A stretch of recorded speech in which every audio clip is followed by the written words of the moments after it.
I think we're on time now to begin. So without any further ado, ladies and gentlemen, we have Brendan Marotta, the Director of American Circumcision. Brendan can be found at his website, brendanmarotta.com, and on Twitter. And without any further ado, ladies and gentlemen, here is Brendan Marotta. I've been watching all day. I don't think anyone else got an introduction. I feel special now. Thank you. So like you said, a little bit about me. I'm the director of the film American Circumcision, which is a feature-length documentary about the Intactivist movement. And what I'm going to be talking about today in this talk is what I've done so far, the impact that film has had, and then what sort of problem that film was trying to solve. And then the next project that I'm working on and what problem it's trying to solve. So when I made the film, I was trying to solve a very particular problem, which was how can we share the message of this issue? In other words, when you tell someone about this particular issue, many times they haven't heard of it, they're not familiar with it. And so I wanted to make something that would allow people to hear about it. So here's how that turned out. We won multiple awards at film festivals. We screened across the country. There's me doing a public speaking, and there's me talking about it on an online news channel. We were talked about by the press, so we had a number of articles written on it. And we were talked about by public figures. So Joe Rogan talked about it, the lead actor of Shazam talked about it, and we were talked about for the first time ever by Andrew Yang, an American presidential candidate. By the way, I know I was told to speak slowly, because not everyone has English as a first language, but I'm also, I have an Italian family and they speak very quickly, so I will try to go at a slower pace, but if I go too quickly, let me know. And Andrew Yang, by the way, he specifically said that he became aware of the Intactivist movement through the documentary American Circumcision. So there's an interview where he talks about that.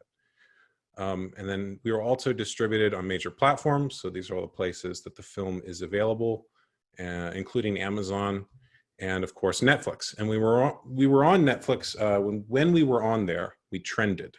So we were in the popular this week area on Netflix. And that's actually really huge because Netflix at the time we trended had 139 million subscribers. It's a little bit less in the United States, but we are not just on the United States Netflix, we're in the entire English-speaking Netflix. So America, the United Kingdom, Australia, New Zealand, and they have 182 million now. So if less than 1% of Netflix users have seen the film, over 1 million people have seen the film American Circumcision on Netflix alone. And Netflix doesn't share their data, so I have better data on things like Amazon and Vimeo, but they don't give that information to me directly. They just sort of pay a flat fee for the film. But even if only 1% have seen, that's over 1 million, right? And keep in mind, we trended, so among the things on Netflix, we were one of the more popular ones. So that makes American Circumcision the most seen piece of media on the Intactivist movement ever made. And I think in terms of getting the message out, we were really successful. So if in terms of sharing the message, we reached more people than any other piece of media ever made. Yet, circumcision continues. And so on the one hand, we had this huge impact, but on the other hand, it's not over yet. And so one of the things I was thinking about after the film came out was that if ending circumcision was just about sharing the message, shouldn't we have won? So I think there's this sort of unspoken idea in the intactivist world that if we just tell people enough about this issue, eventually it will end. Well, this reached 1 million people and it's still happening, right? So if that's true, if there's more to ending circumcision than just sharing the message, what is it? And so that question was something I was really focused on for the past year. I spent the year after the film came out researching activism, trying to understand the question of social change, thinking about, okay, if it's not just sharing the message, what is it? And so this is a sampling of some of the books that I read. If you're interested in reading these, by the way, the one on top, How Change Happens, is the best of that entire stack. And at the same time, I was doing all this research for the past year, basically most of 2019. I had people who'd seen the film who would message me and ask, what can I do to make a difference on this issue? So I saw the film. It made a huge impact in me. I've had people tell me it changed their life. It moved them emotionally. What can I do to make a difference? And I wanted an answer I could give to them as a follow-up to the film. So this is the way you make a difference. And that was the question that I was researching myself at the same time, is what's actually going to create change? And so after a year of thinking and researching, I found an answer, or came to an answer, more likely, put things together from different places. And I felt compelled to write. And so I put together a book that is coming out this month called the Intactivist Guidebook, which is about answering this question of how to end circumcision, what it will take to actually do activism. And I wanted to share some of what I found in that research with you today. So in today's talk, I'd like to share a piece, because it's a full book, a piece of that answer with you. So to do that, let's just start with the idea of ending circumcision as an end goal, right? Like, if we'll assume that's the end goal of Intactivism, we'll put it at the top there and work backwards from that. Because very often when you want to reach a goal, a great way to do it is to work backwards. So what are the ways that circumcision could end? Well, one way it could end is you could ban circumcision, right? And I know that this is way off in the future, or it would take a lot of work to get there, and it might not be the best way to end circumcision, but it is a way that circumcision could end. So we're just going to list all the ways that it could end and work backwards to see which way is most likely. Another way people have talked about ending circumcision is a lawsuit. So there's this idea you could file a lawsuit and you could show that it's already illegal, that cutting off a part of someone's body violates existing laws. And the third way, and I think the way that most people seem to feel is most likely, is changing the culture. So even though it's legal, you could convince people that it's just not a good thing to do and get them to stop doing it because they're just persuaded of that perspective. So I think these are the three most likely. You know, if you want to stop a behavior or an action, you could make it so that people aren't allowed to do that. You could make it so that, or you could show them that they're already not allowed to do it, or you could make it so that even though they're allowed to do it, they just don't want to do it. It's not something they're interested in. And the interesting thing about these three options is that the closer you get to one, the closer you get to all of them. So if you change the culture and everyone agrees that circumcision is wrong, you're much closer to getting a ban, because if everyone agrees that it's wrong, well, maybe they'll pass a law against it. If you do a big lawsuit, then you might get a lot of attention and the culture will start thinking differently about the issue. So I think all of these, if you do one, you know, for example, there was an attempt to ban circumcision of minors in San Francisco in 2012, and that got a lot of press. And I've heard from some people that that's how they heard about the issue. So if you get close on one, you can get close on the others as well.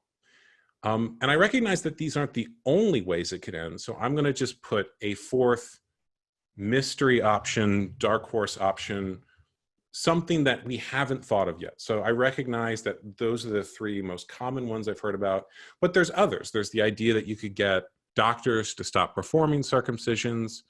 There's the idea that you could use something like regenerative medicine to regrow the foreskin and show the value of that body part that way.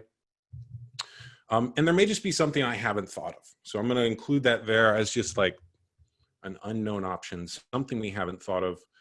I think some of the ones I've just mentioned kind of fall in the category of changing culture. So if you were to convince doctors not to do it, that's changing a very particular culture. But for the sake of this, I'm going to focus on these three. So how would you get to each of these three, working backwards?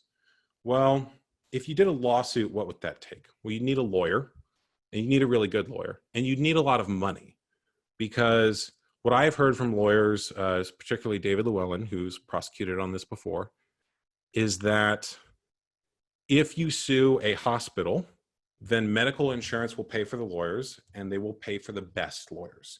And if you lose the court case, at least in America, you will have to pay the other side's legal fees, which will be around $100,000. So you need at least $100,000 in cash ready to bring a lawsuit. And if you're getting really good lawyers, you probably have to pay those lawyers, and you need people who are really good lawyers to do it because they're going to be up against really good lawyers. So you need highly skilled lawyers and maybe a legal team or researchers or finding the right plaintiff.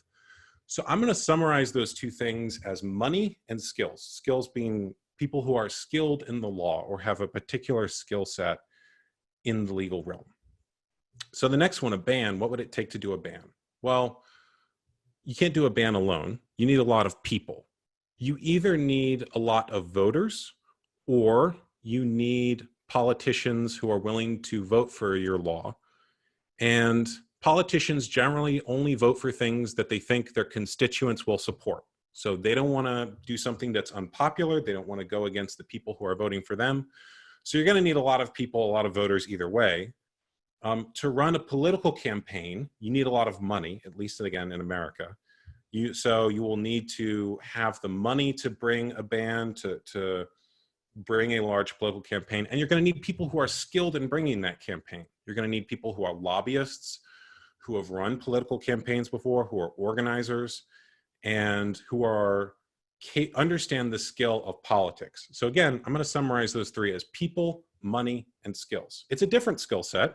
It's a skill of politics in that area, but you're still going to need a lot of people and you're going to need a lot of money, especially because there may be opposition groups who also have a lot of money and a lot of people who are skilled in politics that you're up against. So the last one, which we've sort of suggested might be the most likely one, changing the culture. What would it take to change the culture? Well, again, the culture is not set by one person. So you need a lot of people. And culture is often determined through what those people are talking about and what reaches them, which is usually media.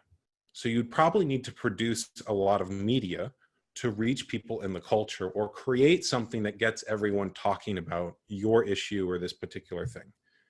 And in order to produce media, you need people with a certain set of skills. So you need people who are good at producing films, producing advertisements, writing, publishing, all of those things. And you probably need money too, because all of those areas require specialized skill sets and they require equipment. And you're probably also going to have to pay some of these people. So if you're going to make a film, you have to buy a camera. If you're going to run ads, you have to spend money on advertisements. I mean, advertising itself alone is a lot of money. So you're going to need, again, the same three things. You're going to need people, money, and skills. Again, a different skill set. It's a skill in media or communications, but it's still people with a highly specialized skill set. So what I find interesting about this is regardless of what the way that you want to go about ending circumcision, you actually need the same things. You need people, money, and skills. You can frame skills as different things. It's different things depending on which way you're going about ending it, but you're going to need those three things regardless of what path you take. And actually, even our mystery option, you'll probably need those as well. So if you are going to try to end circumcision by convincing doctors not to do it, well, you have to have a particular set of skills to communicate to doctors. And they're also being influenced, again, at least in America, by pharma companies, by insurance, by people who have a lot of money. And you're also going to need to reach a large group of those particular people, doctors. Same if you're trying to do regenerative medicine, if that's the way you're going about it, you need researchers, highly skilled people, and tons of lab equipment, which will cost money. So regardless of the way you go about it, you're going to need those three things, which means that if you want to end circumcision, we need to amass resources: people, money, skills. And I'm going to summarize those three as resources, even though they're slightly different. And I think that that is a really important realization because it's very different than the way that the Intactivist movement is currently going about it. So most activists I know are not focused on gathering resources. They're using what I call a share the message model. And the share the message model is very simple. You have a message and you share that message in as many ways as you can. And if I were to summarize the message of the Intactivist movement, it's that circumcision is harmful or bad or shouldn't be done. And so you have that message, you share it every way you can. You share it in protests and street protests and events like that. You share it in lectures and YouTube videos. You share it on social media with memes and posts. And then you share it just by talking to people or at conferences or academic lectures or things like that. And there's a lot of debates around how you should frame that message. So some people say you should be very calm and logical because the facts are on your side. And some say that you should be really angry because this issue is really harmful. And some say you should be very calm because we want to be compassionate to the people you're talking to. But all of these are just variations on sharing the message. And I think there's just this idea, if we just share the message enough, somehow that will end circumcision. Like we just share the message, something happens and everybody just agrees it's wrong and it stops. And working backwards, I don't know if that's true, because looking at this, there's no end to circumcision that doesn't involve gathering a lot of people, having a lot of money, and having people who are highly skilled. Which isn't to say that sharing the message is not important, it obviously is, but somehow that message has to lead to these other things. It can't just be the message alone. There is a missing piece here that has to happen that allows us to connect that message to resources. So what is that missing piece?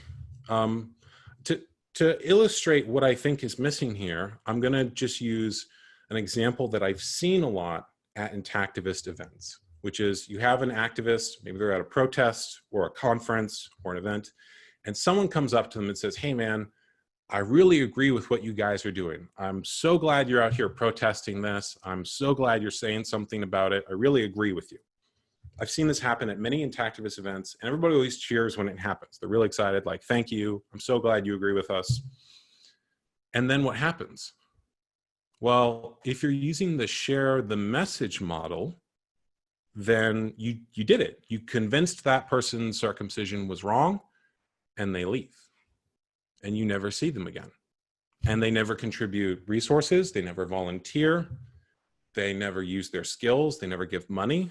And so you're not actually any closer to ending circumcision. It feels good because you got the validation of that person agreeing with you, but nothing's actually changed. So compare that to how a business reacts when someone comes in and says, hey, I really like your product. The business doesn't go, wow, thanks. They say, great. Would you like to buy something? And they'll do anything they can to try to get that person in their sales funnel. They'll say, you know, if you sign up for our email list, we'll give you something for free. Do you want to try a 30-day free trial? I even have this with my film. If you go to my film website, you can get a free clip from the film if you sign up for my email list. So that business will do anything they can to turn that person's support into money.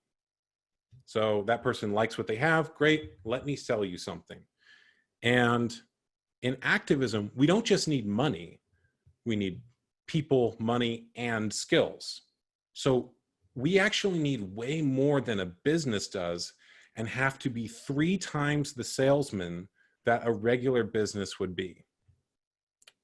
So I want to show you what it would look like if you applied that principle to an activist event. So someone comes up to you, they say, hey, I really love that you guys are doing this. I totally agree with you.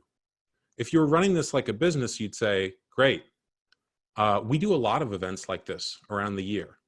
I would love to invite you to the next event, the next protest we do, the next conference. Let me get your name and email or your phone number, and I'll send you an invite for the next one. Oh, and by the way, you might even throw in something for free. Let me give you some free info cards or some information we have, whatever it is. So the next time you do an event, that person might walk off. Some will say yes, some will say no. But the next time you do an event, that person shows up. And now your organization or your group has grown. And if you keep doing that, if then that person does the same, you can grow and grow and grow and grow. And you're actually closer to ending circumcision because you're not just sharing the message, you're building an organization. So the way that you do that is through recruitment. It's that when you share the message, you don't just share the message, you share the message with the intention of asking that person to then join an organization and support you in material ways, so that it's not just the same usual suspects showing up at every Intactivist event. It's a growing thing where new people are constantly coming in and bringing new skills, bringing contributions of money if they have them, and new people. So it's not enough to just share the message. You have to use that message to recruit people into an organization. And what I've given you here is probably the first chapter of information that's in the book.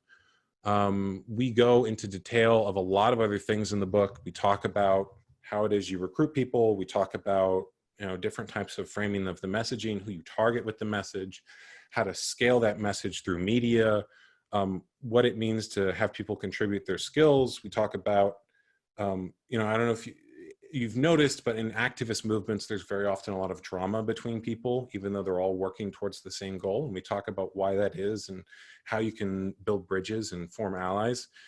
We also talk about the opposition and their strategy, which is very different than the share the message model. They are not using that model. They're doing something very different.